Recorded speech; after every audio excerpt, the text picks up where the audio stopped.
জীৱশ্ৰেষ্ঠৰ নৃশংসতাৰ বলি হ'ল প্ৰভুভক্ত এজনী মাইকী কুকুৰ।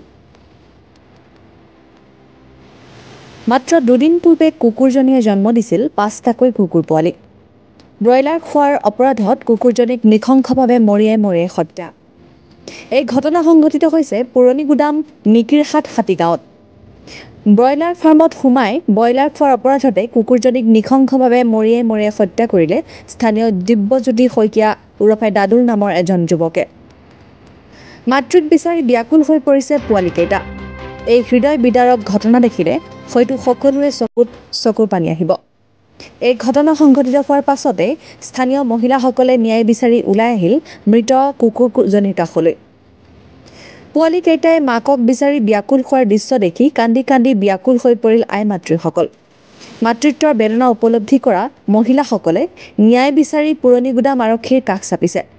দোষীক উপযুক্ত শাস্তিৰ দাবী জনালে স্থানীয় মহিলাসকলে।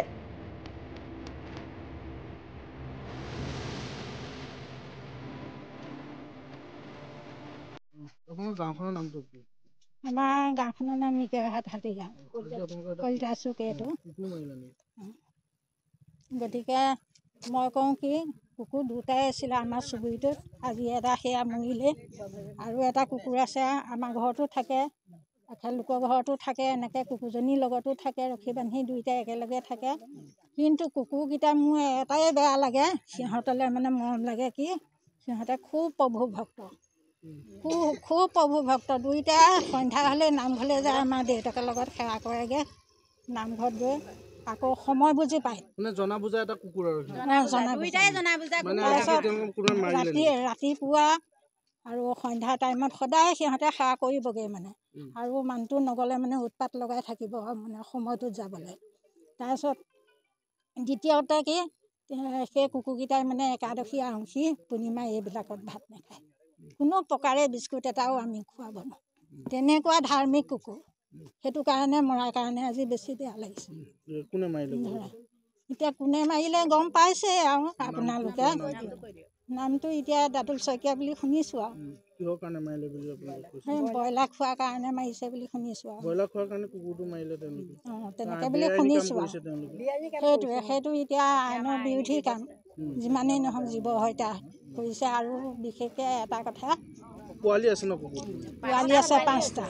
তাৰপিছত বিশেষকৈ এটা কথা কি, মানে কুকুৰটো যদি কিবা তেওঁলোকৰ অপকাৰ কৰিছিলে, ওচৰ চুবুৰীয়া চবেই চিনি পায় কুকুৰকেইটা। গতিকে কোনোবা এঘৰক জনাই দিয়া হ'লেও, আমিও ওচৰতে আছোঁ বা আমাকো একেষাৰ ক'লেহেঁতেন। আজি ঘটনাটো আমাৰ নিকিৰহাট হাতীগাঁও ৰাতিপুৱা আপোনাৰ 8 বজামান হ'ব। কথাটো শুনি মোৰো বেয়া লাগিছিলে, কাৰণ কুকুৰজনী আহি আমাৰ ঘৰত সদায় বিস্কুট খাই বৈ যায় বা মায়েও ভাত চাত দিয়ে। কিন্তু বেয়া লাগিছে এটা কাৰণে, পোৱালি আছে, পোৱালিকেইটা আনকি চকু ফুটা নাই। আজি 5 দিন হৈছে। তাৰপিছত আমাৰ ওচৰৰে ল'ৰা এটা আহিলে, তাৰপিছত মই গ'লোঁ, তাক সুধিলোঁ, বোলো দাদুল কি হ'ল, তুমি কিয় মাৰিলা? কৈছে মোৰ 75টা ব্ৰইলাৰ খাই দিলে। কিন্তু কথাটো হ'ল কি, 75টা ব্ৰইলাৰ খাইছোঁ বুলি কৈছে, কিন্তু অকল তেজহে খাইছে। কাৰণ কুকুৰে তেজ কেতিয়াও নাখায়, খালে মাংসও খাব তেজো খাব, দুইটা খাব। কিন্তু সি কৈছে যে অকল তেজহে খাইছে। আৰু এটা বস্তু মই দেখিলোঁ কি, মই ভিডিঅ' ফুটেজত দেখুৱাই দিছোঁ, তেখেতে কি কয়, কুকুৰে কেতিয়াও মাংস ঘপককৈ নাখায়, তাক লোভ দিব লাগিব। তেখেতে এই পুখুৰীত পেলাই থৈ দিয়ে। এয়া ব্ৰইলাৰ দেখিছে, আপোনালোকে দেখিবলৈ পাইছে, মৰা ব্ৰইলাৰ পুখুৰীত পেলাই থৈ দিছে। সেয়া ব্ৰইলাৰ খায় যেতিয়া, সিহঁতৰতো লোভ লাগিব ন, লোভ লগাৰ কাৰণে তাত খাব পাৰে, মন নাখায় বুলি কোৱা নাই, খাব পাৰে। কিন্তু এই মেইন কাৰণটো তেখেতে, কাৰণ তেখেতে যেতিয়া পুখুৰীত পেলাই থ'ব, সেয়া ব্ৰইলাৰ খাবই। এয়া আপোনালোকে দেখিছে। আৰু আমাৰ জেগাকণ কি হৈছে, বহুত গোন্ধ হয়। এয়া গেলি গৈছে ব্ৰইলাৰ, দেখিবলৈ পাইছে আপোনালোকে, মই মোবাইলত দেখুৱাই দিছোঁ। এয়া নামটো কি ক'লে? তেখেতৰ নাম দাদুল শইকীয়া হয়, দাদুল শইকীয়া। আমি দাদুল বুলিয়ে মাতোঁ গাঁৱত তেখেতক। দিব্যজ্যোতি, এনেই অৰিজিনেল নাম দিব্যজ্যোতি। সেইখিনিয়ে। আৰু আপোনাৰ গোন্ধ হয় বহুত। ব্যৱস্থা মই থানাত কমপ্লেইন দিলোঁগৈ, থানা মানুহ আহিব। আৰু এতিয়া মই ভাবিছোঁ কি, কাৰণ এতিয়া নতুন আইনৰ যোগেদি, আইনত আমি শিশু আইনৰ কাৰণে কৰিব পাৰিম, জীৱ জন্তুৰ কাৰণে নতুন সুৰক্ষা আইন আহিছে। কাৰণ পোৱালিকেইটা চকুৱে ফুটা নাই, কাৰণ কোনেওতো চাব নোৱাৰে ন, কাৰণ পোৱালিকেইটা গাখীৰ খোৱাৰ কথা আছে। আৰু সেইখিনি বস্তু আমি আইনক ভালকৈ জনাম, আইনে কি ব্যৱস্থা লয় চাওঁ। তাৰপিছত নহ'বা আমি গাঁৱত আমি মেল দি পেলাই আমি নিজেও ব্যৱস্থা কৰিম। সেইটো আপোনালোকৰ গাঁওখনৰ নামটো কি? আমাৰ গাঁওখনৰ নাম নিকিৰহাট হাতীগাঁও, কলিতা চুক। কি হৈছিলে মানে, কুকুৰ এজনী আমাৰ ঘৰলৈ, আমাৰ চুবুৰীটোতে থাকে, অহা আজি এবছৰমান হৈছে।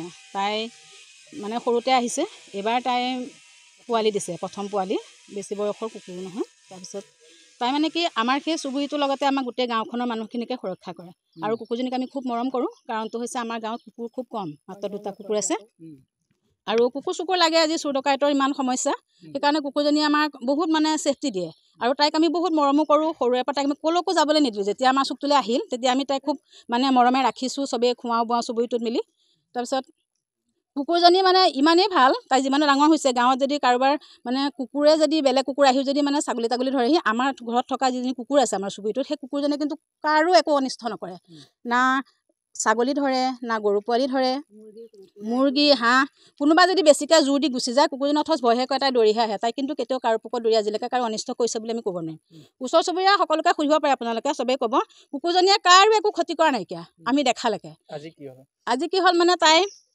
5টা পোৱালি হৈছে আমাৰ চুকৰ সেইখিনিতে মানে পোৱালি জন্ম দিছে 5টা পোৱালি আছে সেই পোৱালিকেইটা তাই সদায় আমাৰ চুবুৰীৰ প্ৰত্যেক ঘৰ মানুহে খোৱা বোৱা সময়ত তাইক বিচাৰে আহে তাইক ধুনীয়াকৈ খুৱাই বুৱাই প্ৰতিদিনে তাই সন্ধিয়া সময় হোৱাৰ লগে লগে পোৱালিবিলাক গুচি যায় কোনো কাৰণত তাই পোৱালি ওচৰৰ পৰা ৰাতি আৰু ওলাই নাহে এতিয়া কিছুৱে কয় ৰাতিও ঘূৰি ফুৰিছে বুলি কৈছে কিন্তু সেইটো আমি মানি নলওঁ কুকুৰজনী কি হ'ল মানে ৰাতিপুৱা আমাৰ ঘৰৰ কাষৰ মানুহ ঘৰলৈ গ'ল তেওঁলোকৰ ঘৰত বিস্কুট চিস্কুট দিলে খালে তাৰপিছত আহিল মানে আমাৰ গাঁৱৰে মানুহ ঘৰৰ দাদুল শইকীয়া তেওঁলোকৰ ঘৰতে ব্ৰইলাৰ ফাৰ্ম আছে তেওঁলোকৰ ঘৰত হেনো কুকুৰজনী প্ৰায় আহি থাকে আৰু আজি ক'লে তেওঁ হেনো 69টা নে কেইটা তেওঁ হেনো ব্ৰইলাৰ অনিষ্ট কৰিলে মাৰি পেলালে সেইকাৰণে সিহঁতৰ মাকে পিতেকে ধৰি গোটেইকেইটা মিলি কুকুৰজনী মাৰি পেলালে মৰিয়াই মাৰিছে মাকে সোমেশ্বৰী শইকীয়া আৰু দাদুল শইকীয়া তেওঁলোকৰ মাকে পিতেকে দুয়োটাই মিলি পেলাই কুকুৰজনী মাৰি পেলালে অথচ কুকুৰজনী যে মাৰিলে সিহঁতে কিছু মানুহে দেখি আছে চুচুৰাইকে নি পেলাই পাছফালে বাহঁতৰ ওচৰত তেওঁলোকে কুকুৰজনী পেলাই থৈ দিছে আমাৰতো গৰু ছাগলী দিবলৈ যায় পথাৰলৈ যোৱা মানুহে দেখিছে কিছু প্ৰত্যক্ষ দেখি পেলাই বিষয়টো আমাৰ গাঁৱত বা আমাৰ ওচৰলৈ গৈ পেলাই জনাইছেগৈ যে তহঁতৰ কুকুৰজনী এনেকৈ আমি দেখিছোঁ মাৰিলে তাৰপিছত এতিয়াতো 5টাকৈ পোৱালি আছে ন সেই পোৱালিকেইটাতো এতিয়া কোনো ধৰণৰ ডাঙৰ কৰাৰ ব্যৱস্থা নাই চকুৱে মেলিব পৰা নাই আমি এজেহাৰ দিছোঁ আমি থানালৈ এপাক গৈছোঁ আইনমতে পশু পক্ষী হত্যা কৰাটো এটা বেআইনী কাম হয় গতিকে তেওঁলোকৰ ওপৰত আপোনালোকে কি ব্যৱস্থা কৰিব আমি ব্যৱস্থা গ্ৰহণ কৰাটো আমি বিচাৰোঁ যিহেতু আমি গৰু পোৱালি এটা তেনেকৈ তেওঁ মানে মাৰিছে গাড়ী উঠাইছে তেওঁতো চকুৱে অকণ কম দেখে সেইটো আমি বুজি পাইছোঁ কিন্তু তেওঁ অকণ সাৱধান হ'ব লাগে যিহেতু তেওঁ এটা জীৱ হত্যা কৰিছে সেইটোৰ প্ৰতি কি মানুহৰ এনেকুৱাই নেকি মনুষ্যত্ব আজি তেওঁ যদি ব্ৰইলাৰ খাইছে মানি লৈছোঁ তেওঁ ব্ৰইলাৰ 69টা নালাগে 200-100 ব্ৰইলাৰ খাইছে তেওঁ ঘৰলৈ সেই কুকুৰজনী প্ৰায় আহি থাকে তেওঁ যদি আজি মাৰিবলৈ মৰাৰ আগতে জানিব লাগিছিল যে মোৰ ইমান ক্ষতি কৰিছে ওচৰ চুবুৰীয়ে সোধা হ'লেও কয় যে ইমান ক্ষতি কৰিছে কুকুৰজনী কাৰ হয় অকণমান জনাবি বিহতচোন বাৰু প্ৰথমতে তেওঁ আমাৰ মানুহখিনিক জনাই লওক তেওঁ যদি ইমান অনিষ্টই কৰিছে তেওঁ নিজে এটা ডিচিশ্যনটো কিয় লৈ পেলালে জনপ্ৰিয় সকলোৱে ভাল পায় গলি বুলিও মাতো আৰু আমি ৰাণী বুলিও কওঁ আমি সকলোৱে তেওঁ মৰম কৰে দুখ লাগিছে আমাৰ বহুত দুখেই লাগিছে আমাৰ এতিয়া ল'ৰা ছোৱালীকেইটা আজি একো খোৱাও নাই অত সময় আৰু স্কুল কলেজ যাবলৈও ল'ৰা ছোৱালী ইমান ইচ্ছা কৰা নাইকিয়া খুবেই দুখ কৰিছে মানে সিহঁতে 2টা ল'ৰা ছোৱালী স্কুললৈকে নগ'ল কাজিয়া সূত্ৰপাত হৈছে মানে প্ৰথমতে তেওঁক যেতিয়া সুধিছোঁ তেওঁ তেতিয়া কৈছে মোৰ ইমানখিনি ক্ষতি কৰিছে সেইকাৰণে মই মাৰিছোঁ তেওঁ ভালকৈ তেওঁ ক্ষতি হোৱা ব্ৰইলাৰকেইটা তেওঁ আমাক দেখুওৱা নাইকিয়া সেইকাৰণে আমাৰ খুবেই বেয়া লাগিছে মানে কি তেওঁ যাতে আৰু এনেকুৱা কেতিয়াও নকৰক যিহেতু এজনী কুকুৰ মৰিয়ে গ'ল তেওঁ 5টা পোৱালি এৰি থৈ গ'ল আৰু ইয়াৰ পিছত যাতে তেওঁ এনেকুৱা এটা ব্যৱস্থা হ'ব লাগে তেওঁ যাতে ইয়াৰ পিছৰ পৰ্যায়ত এনেকুৱা যাতে তাৰ কোনো ধৰণৰ কুকৰ্ম যাতে তেওঁ নকৰে আমি সেইটো বিচাৰোঁ মানে নগাঁৱৰ পৰা মৃদুল দাসৰ ৰিপৰ্ট।